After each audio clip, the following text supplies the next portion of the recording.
York's classic rock, Q1043.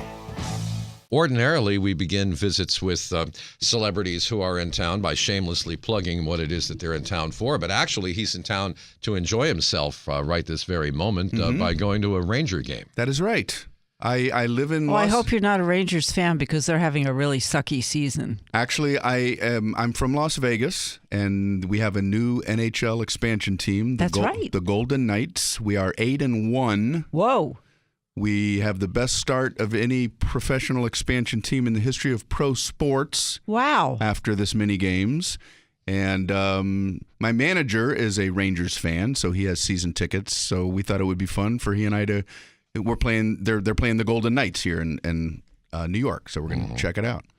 Have you been to Madison Square Garden for a hockey game before? I have. I've been there with him before. And years ago, I went to my first hockey game ever with my brother, Pat, who was up here visiting me. I lived in New York City years ago, and we were in the stands, and everyone was yelling something, and we couldn't tell what they were yelling. We just kept hearing, and Pat and I asked the guys next to us, "What are you guys yelling?" And they said, "Violence." Oh. Well, that makes sense. We're yelling violence over and over again. Well, it's great to be in New York. Well, you know what happens at Devils games? Because I'm a Devils fan. It doesn't matter who they're playing. Someone has a kazoo, and you hear the certain number of notes, and then we all chant, "Rangers suck!" It's a lot of love in a hockey arena. A lot of love. Yeah. Yeah, and I spent some time consoling my own son on the phone yesterday because the Coyotes have yet to win a game. Still?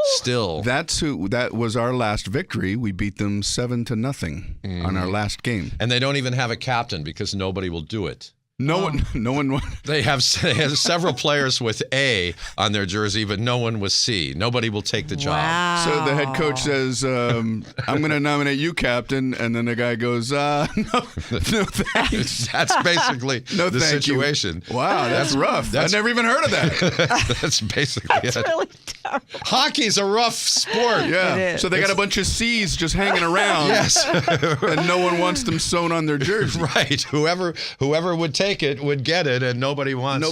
Nobody wants it. Man. Well, you released your first album 20 years ago. I think that's right. Yeah. Brian Regan Live. I put a lot of thought into that title. Yeah, it was shot. Well, it was audio. Yeah, it was audio. It was taped out in Los Angeles, and yeah, it's been 20 years, and I feel good about it. I still get people that comment about it, so that's very flattering to me. Well, did you listen to comedy albums when you were a kid? Not really. I mean, I always loved comedy, but I always watched it on TV. I was never a comedy album guy. We never had, we just weren't like the people that sat around the turntable in our house. I mean, a huge comedy fan, but always on television. So what'd you watch as a kid? As a kid? Smothers Brothers. I'm a huge Smothers Brothers fan. Went to their winery. They make wine in either Napa or Sonoma, and bought some Smothers Brothers wine, which is very good. I was able to talk to him on the phone one time, which was incredibly fun. Tom or Dick? Tommy. Okay. Tommy Smothers. But yeah, big Smothers Brothers fan, and the big names, obviously, George Carlin, Richard Pryor. But there were comedians who were a little more obscure who I really enjoyed, like Kelly Monteith. He was a guy who did the Merv Griffin show a lot, the Mike Douglas show a lot. I always thought he was just incredibly funny and likable. He's still out there performing, but so he was one of those guys that I liked. I liked anybody that was good. And when you decided that you could do that, you were how old? I decided I could do it after I had already started doing it. It took me a while because there was a time early in my career where I was so inconsistent that I still didn't know if I could do it. Yeah, but you know what I mean when you decided that when you got the bug. This is what I want to go do. Yeah. When I was in college. You were in college already. I was in college. And what were you majoring in? Well, I was originally economics major. I thought I wanted to be an accountant. Mm-hmm. And I was I would go to accounting class. Because they're funny. Yeah, I would go to accounting class and go, man, I am having the time of my life. Adding and subtracting these numbers. What a blast. Well, you've performed at Radio City Music Hall, of course, and there was a convention of accountants at Radio City Music Hall a few years ago, a big giant thing. You would have been perfect. Look at that. You would have been the perfect entertainment. Man, oh man, Yeah. I didn't know. So then I didn't know. I played football in college. I remember talking to my head coach, and I said, I'm a little disillusioned. I don't know why I'm here. I enjoy playing football. I'm not enjoying my major. And he said, you're a funny guy. You should consider the Communication Theater Arts Department. It was so I Wait. It was a football coach that gave you that advice? Yes. That's really cool. Yes, it was very cool. And so he said, talk to Jerry Ross. He was on the football team, but also in the theater department. So I talked to Jerry Ross. He was a defensive back that would beat me up out on the football field every day. And I said, hey, man, what's it like? And he said, I'm in a play right now. Come check it out. So I went and watched a play. I'd never been to a play in my life.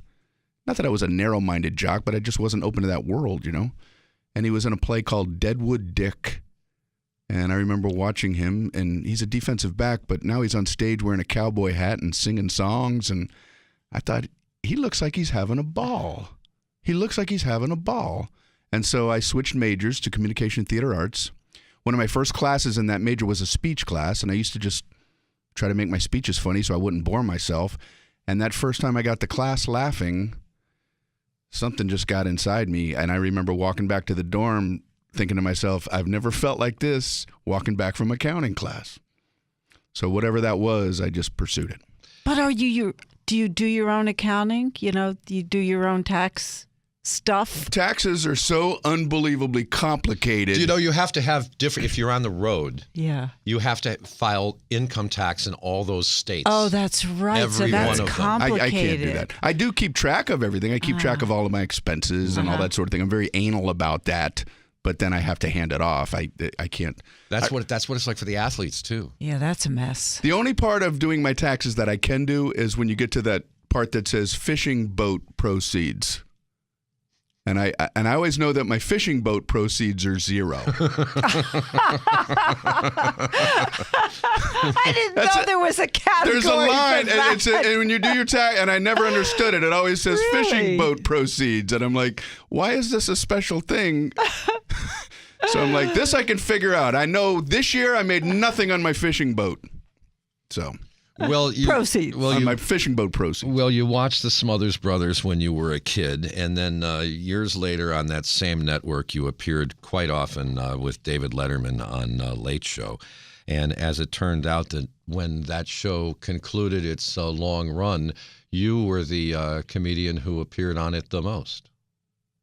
As a stand-up when it was on CBS, there's Yes. some qualifiers. Well, I made sure to. Yes, no, that was you in are my correctly qualifiers. right, and I always like to tip my hat to other people. Jake Johansson had done the show a number of times when it was on NBC, and he also did it on CBS. So when you combine the two, he did more than I did. I don't think of it as a competition anyway, but Jake Johansson, very, very funny guy, and I just want to make sure that he gets his due. But when they switched over to CBS, I was just very fortunate. They just kept having me back on. So, And you're a regular on the Tonight Show, of course. I'm very fortunate in that regard too. Well, I mean, I'm a very fortunate man. well, Shelley, when I was down in the lobby to go downstairs and get him, he was engaged in conversation in the lobby with a fan, the lobby of our building downstairs. And then when we brought him up here, of course, people from other radio stations down the hall all decided they wanted to come over here and say hello. You've been extraordinarily successful. Most stand-ups, good ones, successful, well-known stand-up comedians are most often in much smaller venues, even though they're famous and popular. I mean, they can't even dream of some of the venues that you fill up, like Radio City Music Hall or Red Rocks. You're going to be at Carnegie Hall on November 21st as part of the New York Comedy Festival. I mean, that's breathing some pretty rarefied air. It's thrilling for me. It's amazing for me. And what's weird about it is it's all from stand-up because I never did anything else. So if that's what makes me feel good. If somebody's coming to my show, they must like my stand-up comedy because they can't possibly like me from anything else because I've never done anything else. Would you like to act? I'm now beginning to venture in that world, and which is new and fun for me. But that's why it's interesting for me to be able to play those venues like you described. But what's weird is, even though I have a stand-up comedy following, and I'm very proud of that, most people have no idea who I am. I always say people, if you polled 100 people, 99 would have no clue who I am. I've literally done shows in venues like that and gone a half a mile down the road to a Burger King and get in line, and nobody in there knows who I am. And I'm like, how could I be like big man on campus a half a mile that way, and then a half a mile away, I'm nobody? Well, wonderful world of show business. Sometimes you walk off a big stage out the backstage door and then right to the subway. Yes. To take a ride back. Well, when I lived in New York, I remember doing the high school prom shows at Dangerfields. Mm-hmm. And I lived in Queens at the time, and I would take the subway over to, do these high school prom shows. And all the kids came to the shows in limousines, and I'm like, this is like show business backwards. The audience is coming in limousines, and the performers are coming on subways. But Jim has been in the position of announcing from the stage a big rock act and then having to leave because he didn't have a ticket. So it could be worse. Right? That's true. That's so funny. Walk off the stage in Madison Square Garden and they escort you right out the back door. Okay, you're done. That's so funny. That's it. No seat for you. That's but crazy. Carnegie Hall, that stage, of course, easily holds an entire symphony orchestra to fill up that space. And yet you fill that stage all by yourself by the sheer force of your personality. I mean, that is really an amazing talent. Or maybe they're laughing at me, and not with me. No. But Come on. listen, I've been at it a while, so I mean, there's a difference between the concert stage and just being funny in a club. I mean, it's a major step. Yeah, it was I did that about 10, 12 years ago. I made that move, if you will, from comedy clubs to the larger venues, and I love it, man. Everyone's paying attention. In comedy clubs, it's more of a circus atmosphere. You have people who are paying attention. You have people who are not paying attention. I remember being on stage in a comedy club, doing pretty well, I thought. And there was a guy at the front table who seemed to be enjoying me. And then they put a cheeseburger in front of him. And that cheeseburger immediately became the headliner to him. Like his eyes rolled into the back of his head, and he just looked down at that cheeseburger, and he spent about 10 minutes enjoying that cheeseburger like I'd never seen anybody enjoy anything, without glancing up once at me. And then he finished the cheeseburger, slid the plate, and looked back up at me like, all right, back to you. So, that's what comedy clubs are like. There's different things happening, and that's fun too. But you're an MC in addition to being a comedian while you're on stage in a comedy club. There's blenders going off. There's waiters and waitresses walking around. And I love that world. I did it for many years. But in a theater, everybody's focused, and that's fun too. Well, as we mentioned, on November 11th, you'll make your Carnegie Hall debut. And then 10 days later, you'll star in your first Netflix stand-up special. Yes. Which is Brian Regan, Nunchucks and Flamethrowers. Nunchucks and Flamethrowers. It's a punchline in one of the jokes. Which is the first of a 2 special deal with Netflix. Correct. I'll be doing another special for them in a couple of years. Speaking of rarefied air, you breathe some there as well. It's not like they're promiscuous with their programming of comedy specials at Netflix. You join their stable of Dave Chappelle, Louis C.K., Chris Rock, and Jerry Seinfeld. Of people who are doing more than one. Yeah. Yeah. Netflix special. So yeah. Very happy about that. I think in my case they said... You see, he learned when he was in accounting how to write all of the disclaimers. Okay, because he's... I don't know. I'm not good at patting myself on the back. I was doing a radio interview one time, and they said, describe your show so people might want to come out. And I said, well, I think I'm adequate. Well, actually, and they're like, you're trying to sell some tickets. Well, actually, if you like adequate comedy, I'm your guy. Well, actually, I've heard you described as damn adequate. Well, there you go. I'll take the upgrade. And throughout your career, you have also famously worked relatively clean. Yes. You are a family-friendly show. There are different descriptions to what I do, and some people like that part of it. I just like to... I'm more interested in the funny part of the show.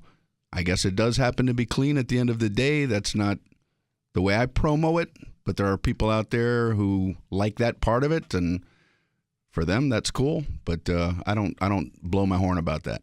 Yeah, but it's a conscious decision, obviously, or it wouldn't be something that you've sustained throughout your career. True. I just enjoy doing that kind of comedy. But there was a moment, I did a show. I used to have some dirty stuff in my act. And then I did a show one time. I was always like 95% clean anyway. And then one time, just because I'm anal, not because I wanted to be wholesome, I said I want to be 100% something. So I became 100% clean. So I thought I can accomplish this. And then... before I had done that, people would come after shows and go, hey, we enjoyed your show. Hey, thank you. And then when I went 100% clean, people said, hey, we enjoyed your show. We noticed you were clean. We're coming back Saturday night with our entire neighborhood. So there was like a selling point to it. Well, that's a good thing. Yeah. And meanwhile, the biggest stars in your world are fans of yours. It makes me feel tremendous when people who like what you do, who do what you do, like what you do. And one of the things that when I was taking a look at some of the quotes from some of the comedians who are big Brian Regan fans, I liked the fact that during this very divisive period of time when it seems that people are at each other's throats constantly, there were people across the ideological divide that agreed on one thing. They were Brian Regan fans. Yeah, it just makes me feel pretty good. You put work into something and to have somebody go, hey, man, you're not too bad at it. Feels all right. He's so modest. I know. He's so modest. It's very difficult. Even more than you. I told you I was adequate. And that's modest. Jim, I never heard you describe yourself as adequate. He's damn adequate. He's damn adequate. I don't know that a man wants to describe himself as adequate. I don't know. That's what I put on my Tinder profile. I don't have one of those. That whole process frightens me too much. Yeah. Hey, ladies, if you're looking for somebody adequate. Damn adequate. I'm your man. Swipe the correct way. Tell me about Louder Milk. Louder Milk is a TV series directed by Peter Farrelly of the Farrelly brothers. They did Dumb and Dumber and Something About Mary. Peter Farrelly has directed and co-wrote a TV series entitled Louder Milk, which is on DirecTV's Audience Network. It's a 10-episode series. And I was mentioning earlier about dabbling into the acting thing. Right. He saw me at a show, said he liked my stuff, and wanted to put me in this thing. So I said, okay. So I'm in it. What do you play? I play a character entitled Muggsy. The whole show is about substance abuse. It's a very serious show, but it's very funny. It's like a dark comedy, but there's some very serious, tender moments in it. So Louder Milk is the main character, played by Ron Livingston. And he runs a small group discussion for people who are substance abuse people trying to work their way through it. And I'm one of those people. And then our stories venture off into the things we talk about venture off into stories. So they do that with one of my episodes. And that series premiered a couple of weeks ago. It premiered a couple of weeks ago, and on Audience Network. Yeah. Well, you've got a lot to look forward to. November 8th, The Tonight Show with Jimmy Fallon. November 11th, New York Comedy Festival, which gets bigger and bigger and bigger every year. Yeah, I've done it over the years, and I'm honored to be back. And it's your Carnegie Hall debut. Are you practicing? He's adequate. He's already adequate. And the Netflix stand-up special, Brian Regan, Nunchucks and Flamethrowers on November 21st. And even though he says he's from Las Vegas, he's really from Florida, but he lived here for a while, so we can all claim him. Yes, I've lived in a number of cities, and a lot of people think I'm from Boston, and I don't know why. I've been introduced in comedy clubs all the time. Ladies and gentlemen, direct from Boston, Brian Regan. And I'm like, where did this come from? Where did From this your Irish name. Possibly. Irish Yeah. and yeah. But grew up in Miami, went to college in Ohio, did a lot of comedy in New York, lived in LA, now live in Las Vegas. That'll show you how old I am. Nobody can live in that many cities and be in their early 20s. Do you know our friend Steve Sharippa? Yes. Say hi to him for us. Hey, Steve. We love him. He's in Vegas. Yes, he's in Vegas. Right, that's He's right. Yeah, we haven't seen him in a while because he's been spending most of his time there. Ah. Yeah. I haven't crossed paths with him out there, but if I do, I will say hello. Yeah, and try some of his sauce. Really? Yeah, It's good. it's I good. bet it is. It's good. Okay. All right, Brian Regan, thank you. Thank you both very much. Thank you for having me. Thank you, Mr. Adequate One. New York's classic rock, Q1043.